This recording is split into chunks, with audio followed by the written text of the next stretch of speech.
In this recording, we're going to take a quick overview of what we covered in semester 2 of AC571 and discuss then your end of year assignment 2. So what we've covered in semester 2 essentially was in two parts. Week 1 to week 6 was, again, a recap for many of you on the basics of group accounting. So the difference between a subsidiary, an associate, a joint arrangement, and a simple investment. And also then going on and doing your basic accounting, basic goodwill calculations, basic consolidated statement of financial positions, and then we moved on to more advanced stuff around IFRS 3 and your intergroup adjustments. But a lot of that week 1 to 6 is your foundation knowledge around consolidations. Do you know how to do the equity method in IAS 28? Do you know how to calculate goodwill under IFRS 3? Do you know how to consolidate a subsidiary and deal with all the relevant complications, which we call intergroup adjustments? And that's guaranteed. It was supposed to, of course, be on your in-class test. You will still see that front and center of your assignment 2 as well. You need to be able to calculate goodwill. You need to be able to deal with intergroup adjustments. You need to be able to deal with associates and joint arrangements. You probably won't get both, but you'll certainly get one of them. And you need to be able to prepare a set of financial statements for a group company. When we came on then to after reading week, we looked at the three main advanced areas that you certainly wouldn't have covered most likely in undergrad. And that is disposal of subsidiary, IAS 21, which is separated into two sections. You have individual company issues around foreign currency sales, foreign currency purchases, and you have then group issues around a foreign subsidiary. And the final complication then was consolidated statement of cash flows. For your assignment 2, it's disposals and foreign subs that are examinable. Consolidated cash flows, just to make it a bit more straightforward, that is not going to be on assignment 2. So you can rule that out straight away. You're going to have disposals and foreign currency is examinable. Both foreign currency transactions and foreign currency translations. And we finished up then semester 2 with group disclosures and IAS 24, which is related parties. So they're really disclosure-based standards. They're not involved in any journal entries. Right, so that just kind of gives you an overview, and I'll talk to you now in a second. I'm going to give you a big revision pack covering all the topics we've covered in semester 2, and they'll all be exam standard questions from past papers. So Karen Ann will have talked to you about assignment 1, which represents 50% of the overall AC571 grade. Assignment 2 then, again, just double check now, but as far as I know, it's going to be Tuesday the 5th of May, 9:30 a.m. to 1:30 p.m. So you're going to have a 4-hour slot. The question will be released through Loop, so I'm going to upload it to, you'll see there's assignment 2 section now will be unhidden in Loop, and I'll also email it just in case people miss it or whatnot around the 9:30 mark. So the exam is open book. You can have your notes there in front of you, but importantly, and you'll see this and I'll give you the information in a second, you must sign a declaration that it's your own work.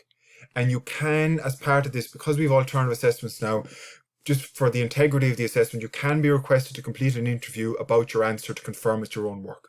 So if we're going through the grading process and we feel we need to interview a student about their submission, we will have that avenue open to us.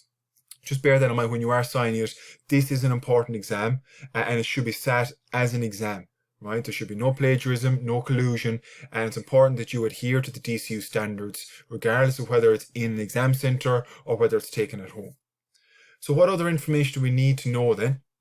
It has to be submitted through a link on Loop, and if I show you here, I have it already set up in AC571. It'll be down the bottom about section 25. There's a link there, Tuesday the 5th of May, 1:30. Right? So it has to be submitted on Loop only. No handwritten solutions. This is an important one. It must be typed. Now, I'll explain why in a second because I'm actually going to show you the requirement of what's going to be asked. But there's going to be a good bit of writing here as well as doing calculations. It's going to be longer than a normal question 1. You're probably talking about 2.5 hours. Because it's a take-home exam, it's a bit trickier than a closed book exam where you're not taking it home. So handwritten solutions, they will be all over the place. A lot of you won't have the functionality to scan and submit a single document, so you'll end up scanning up photographs and multiple pages, which it gets very cumbersome and really hard to mark as well, and it doesn't allow you to professionally present it. So what we're looking for, it must be typed either in Microsoft Word or it can be PDF format, and I'm going to walk you through how you might do that as well, just to make sure you're happy before the day of the exam how you're going to structure it. you must submit a cover page and a signed declaration. So I've given those on loop. See it here, assignment 2 cover page and declaration. If you click into it, you'll have the cover page. You need to fill in that, your student name, your student number, and you need to sign that declaration. There's your DCU standard declaration. And I've put in down the bottom that you are aware that as part of the grading process, you may be required to provide an oral interview. So what we don't want is students colluding, and if we feel that there is some element here that needs to be teased out, we have that avenue to discuss their submission with each student. To sign it, you can type your name, you can use an e-signature, you can get them on Google, or just type it in italics or something like that and date it. But that must be part, the first 2 pages of your submission should be the cover page followed by the declaration. No declaration, you won't get a grade. Right? You have a 4-hour slot. Based on the length of the exam, you're probably talking, it's a single case study, single question with 2 requirements. You're probably talking about 2 or 2.5 hours, I think, at most, which will require that. So it's going to be longer than a normal question 1. A normal question 1 was, if you look at the past papers, it was 180 minutes, 3-hour exam, 45 marks. So it's about 80 minutes. Yours is probably going to be about 120. So it's a bit longer. There's going to be more workings and more requirements. The main reason because it's take home. Right? But you will have plenty of time for dealing with uploading issues. You should have 1.5 hours to 2 hours of extra time to sort your files, deal with any possible laptop issues, connectivity issues, and we'll hopefully get it up. You can use Excel for calculations, but you cannot submit in Excel. Because there's going to be a bit of writing involved, and you'll see in the next slide why, I won't allow submission in Excel. Because you're going to be doing a lot of narrative, you have to do a lot of explanations, and it's tighter being done in a Word document. And then you can copy in from Excel, and I'll show you how to do that, or you can save them as PDFs, save from PDF from Word, PDF from Excel, and merge them. And I'll show you how to do that as well. These are things you'll decide before the exam day. So unlike other exams, I'm actually going to show you requirements. There's your 50 marks. Right? Part A, prepare a professional memo to the Board of Directors of Turner discussing your treatment of each of the accounting issues, along with the required journal entries where relevant. And you must make reference to the relevant technical guidance, i.e. you need to know the standards.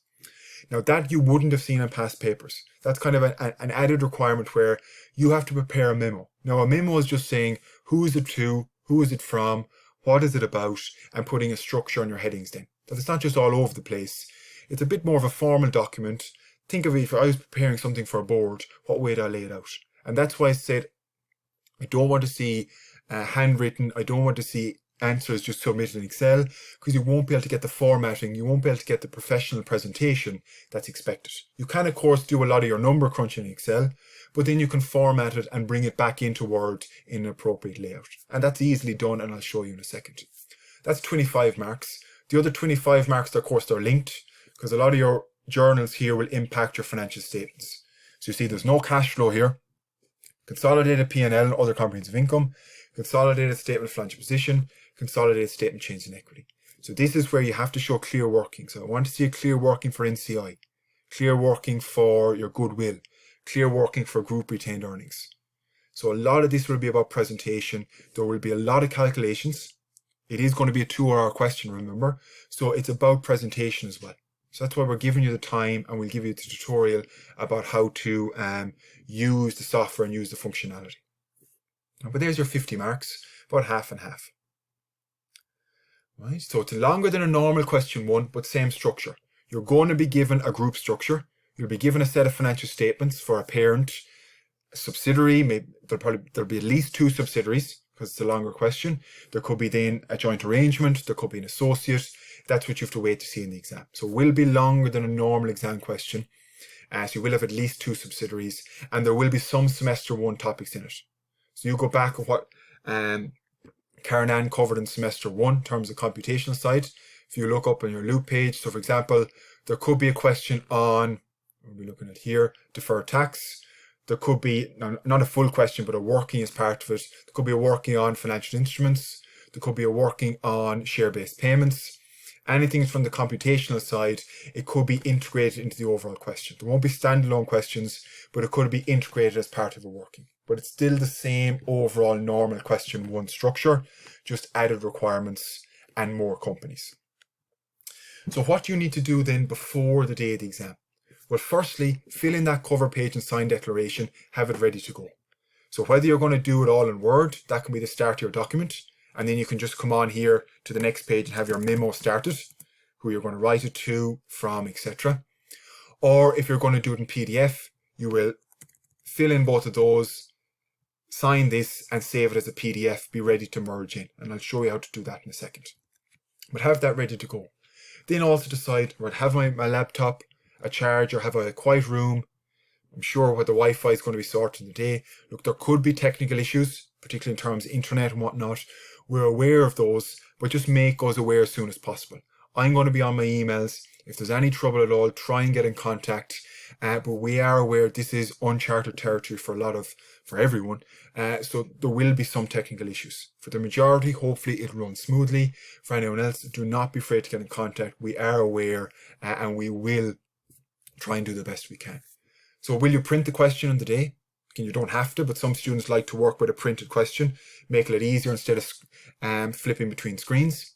Are you going to use Word, Excel? Are you going to use PDF? Have you tried this beforehand? And I'll give you examples now in a second how we're going to work through them.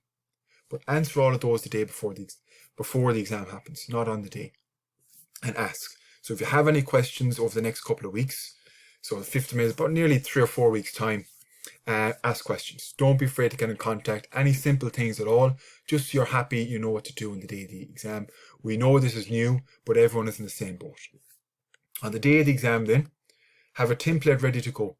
I'm going to give you a load of past exam questions. If you see them here in the revision section, which I'll unhide now, they're all in Excel. So you can actually take one of those, say, I like the format of that. You have your template ready to go. That's why Excel is a lot easier to use in terms of slotting in numbers. If you're trying to do pen and paper, because there's so much calculations in these longer ones, you'll have it messy. You'll be rubbing out, you'll be doing tip-X, you won't be able to reformat it. It's just too cumbersome. So practice using Excel. It's to help you as well. Just to put structure on it, makes it very easy at the end then to tidy it up. Set up the file. So have your Microsoft Word and Excel file saved already, and have it saved on the desktop. Have a backup maybe on Google Drive or Dropbox, so if the laptop goes, you don't lose everything. So think about these things before the day of the exam and have it set up ready to go. Please do start on time. So even though I say it's between 9:30 to 1:30, you only need 2 hours. Get the first 2 hours, do the question. Because whatever happens then, if a laptop issue happens, you have the work done, you're not chasing it at the end. Then know what way you're going to submit it. And finally, keep your DCU emails open. If anything happens, I'll be sending an email to students to contact them. So just keep an eye on your DCU emails in case anything comes up. So what I'm going to do now is I'm just going to show you some basic examples. Well, how can I use the software on the day of the exam? Now remember, I'm talking about Microsoft Word and Excel. If you have another variation because you have a Mac, as long as it works the same format and you can bring it all to a single document, you practice on those. The first thing, you get your single document ready. So you have your cover page and you have your signed declaration and they're ready to go. Right? There should be no trouble there. That should be done well in advance because they're now available. Right? The next thing then what we're going to look at is when you're doing calculations, when you copy out of Excel, the formulas are going to be hidden. So if you're doing any detailed computation, show it in a separate cell. So for example, I just took the solution 1 to your revision questions you're going to be doing from a past exam paper 2017. So for example here, if I was doing these now and not submitting them, I'd be doing things like this. See the way I show 272, but I put it separately. You can do that by doing kind of a comma like that, or a hyphen at the top, and you'll say equals 905 times 0.3, and it comes up as a text. If I just do equals 905 times 0.3, that thinks it's a formula. So that's just going to calculate 272 again, or 271.5. Whereas if I put this first, so on my keyboard, it's the one that's under the @ symbol, like for the emails. It's a little text format, that will leave as text. And they're the types of things you need to show, because when you copy from Excel or you save as PDF, you can't go into the formula. So you can't see where it's coming from. Just be cognizant of that. try and annotate your solution as you go on. Make it as clear as possible to the examiner. So for example, I show that NCI is coming from this calculation. So I show where the 513 is coming from. I have an embedded formula there, but when I copy that out, I can't see where it comes from. So annotate them by using something like that.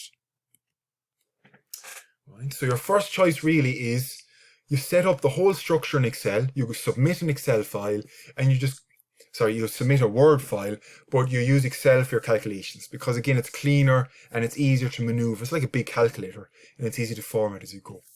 So for example, if I was doing my workings in Excel, like I might be doing here, I could copy these in, just highlight them, Control C, and go down to my section in Word, which I've already set up neatly, part A and part B, and I Control V.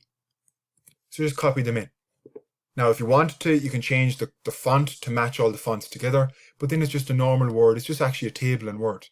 So it makes it a lot easier. Instead of trying to start a table from scratch, just highlight pieces at a time and copy it in. Likewise, if you're doing your group retained earnings, that big working, easy to set up in Excel.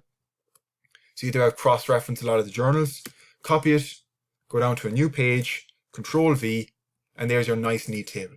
So it's easy to set it up, but if you try to do that from scratch in Microsoft Word, it's very cumbersome. Whereas here you could have a lot of this done in Excel, very flexible, copied in at the end. That's why we're giving you the 1.5 to 2 hours finishing time to do all that small stuff at the end. Right. So that's one way you can do it, but what you'll note here, for example, when I copy them in, it doesn't show me what the calculations are. So if you want to show me where the 100 is, you might want to put a little asterisk there.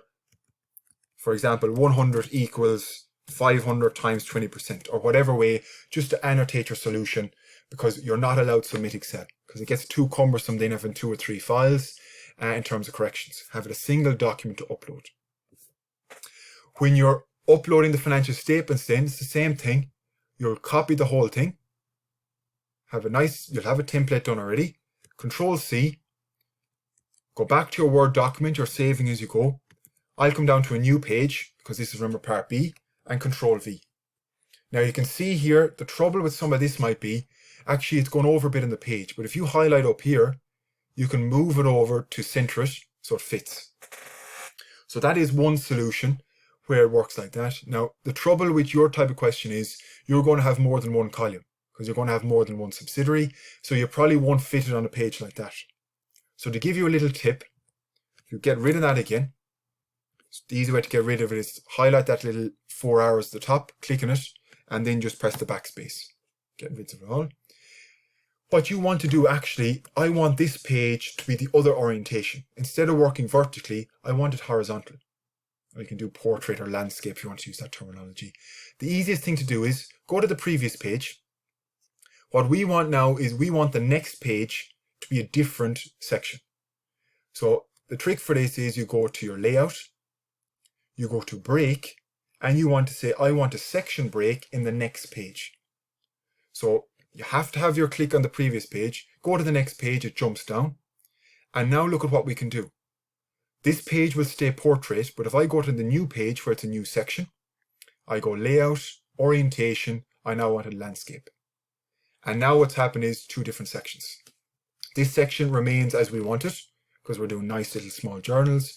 When you get the financial statements, you might want it wide like this. And we can copy in our Excel again, and now it fits much neater, and you can do that right across.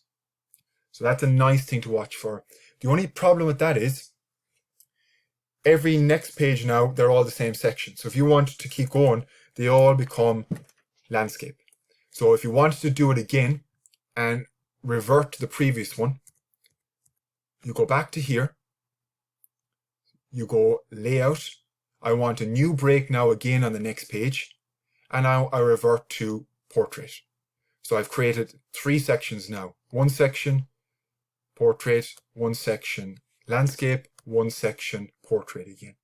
And again, I could come down and layout, break the next page, and I'm going to change that to landscape. So you can switch either time, but use that to fit in, because that's often a problem where they can't fit the tables in. Use portrait and landscape and break up your sections. That's a nice little tip. All you do then, save the document, submit it as a Word file. Nothing more complicated than that, but you've used Excel, and save your Excel file as well, because you have a template set up there. And it's not like you don't have to show a formula, for example, for summing those across. I know how that works.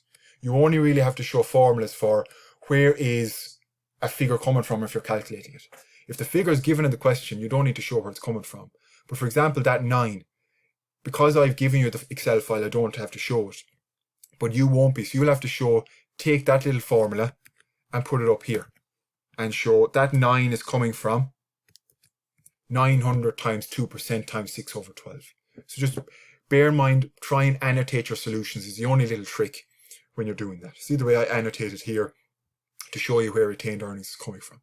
So annotating your solutions, but using Excel because it's a lot quicker to do the calculations and you can have templates set up and it takes out a lot of the adding and subtracting because it does it for you. It saves time. If you try and do all of that in Word from the start, Word doesn't add up for you. Word doesn't format really well for you, so it's going to be very slow. So that would be my preference, would be set up a single Excel file, a single Word file, and use them jointly. And at the end then, you can change them all to a single font to have it consistent. Whatever font you want. Don't worry about that till the very end. So that's one alternative. Use your Excel and use your Word, but just make sure you annotate your solutions to show where particular calculations are coming from. If you didn't like that and you said, well, actually, I want to submit in PDF, well, you could just do all of that as before and then save the Microsoft Word document as a PDF at the very end. If you want to save as PDF, all you go to do is File, Save As, Browse, and what should come up is the name of the file. What you don't want now is a Word document. You save as PDF document. You wouldn't do this till the end, till everything's ready. You can save as a PDF document. And it should pop up here automatically. Just takes a second. And there is my same Word document, but now in PDF. So you can do it that way. Bring them all to Word first and then save as PDF. And you see the PDF even goes to landscape matching the Word document. So it's very professional looking, very neat. The alternative, what you can do is you can do some of the assignment in Word and save as PDF, but you can also save directly from PDF in your Excel file. If you want to do that, for example, if you want to save an Excel PDF here, you highlight what you want to save as a single PDF, one file at a time. So I'll just do one financial statement at a time. You go to Page Layout, Set Print Area. So see the way my format is, it only highlights what's the print area. You can do a different format down here, where it just shows the whole thing with a little grey line as the print area, or I can do much more obvious. And then you just go File, Save As, like we've done for the Word document, Browse, and now go Save PDF. And the way Excel does it is, it only saves the element that's in the print area. So here we're going to get a single page PDF with just our P&L. You can see it there. There's our P&L, one page, taken directly from the Excel. You could do the same then for Statement of Financial Position, if you wanted to. So we take that, we now say that wants to be the print area, so this will now highlight. And then we go File, Save As, Browse, and then Save as PDF instead. So we're now going to get most likely a single page again.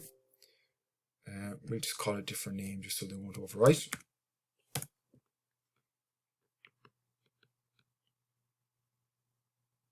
And there's the PDF Statement of Financial Position. 2 pages here because it's a bit longer, so it automatically works based on what Excel's print layout is. So my advice would be, if you're going that way, it's probably a bit more cumbersome. Some students like to do it.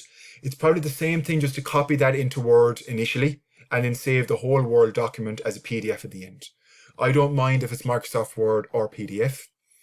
The only problem if you go with separate PDFs like that, you're going to have to go onto Google, go to Merge PDF, and you're going to have to use a software like Small PDF, which allows you to merge them.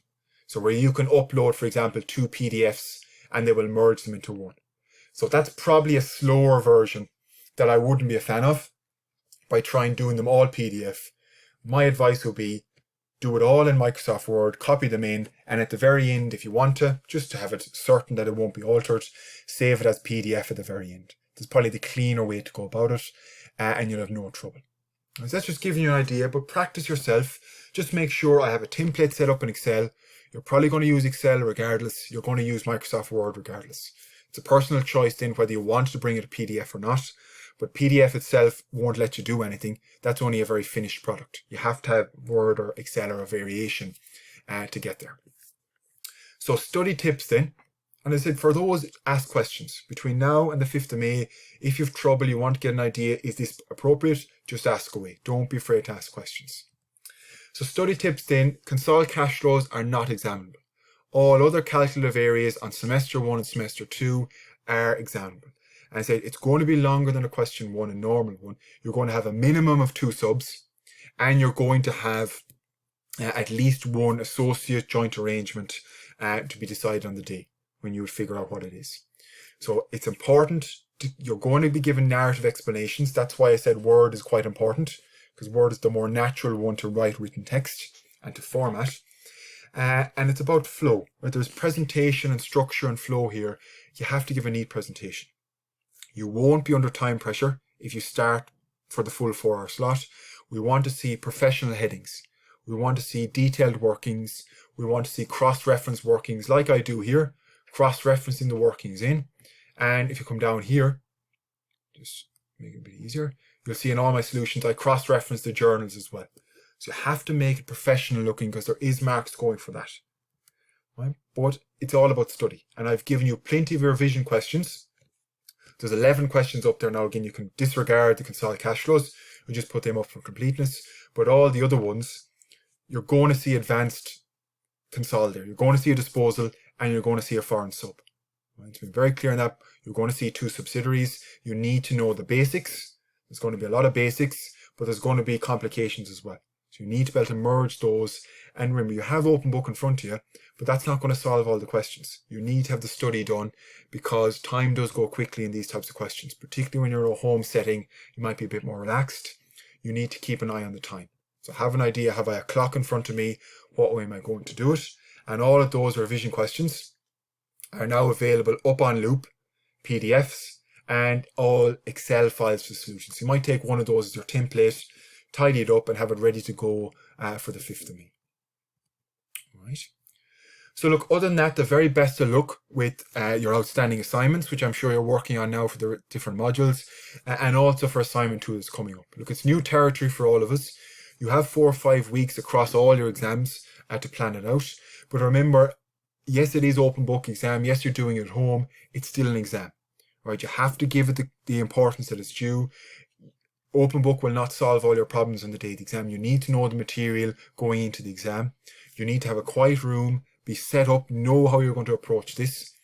And importantly, you need to make sure you've planned ahead, right? Have I my cover sheet ready? Have I my declaration ready? Have I my notes ready? Do I know how I'm going to approach it? And that's only for this module. You'll have exams for other modules as well. So stay safe. Take time over the next while to plan out your study leave. And I said, if you have any questions at all during that study period, just send me an email. Whether it's a small question or a big question, there's no point leaving uncertainties going into the day of the exam. We're all in uncharted territories, as I said, but we're trying to give you as much guidance as possible to make it as streamless as possible. So if there's any trouble at all, just give me a question. Other than that, the very best of luck.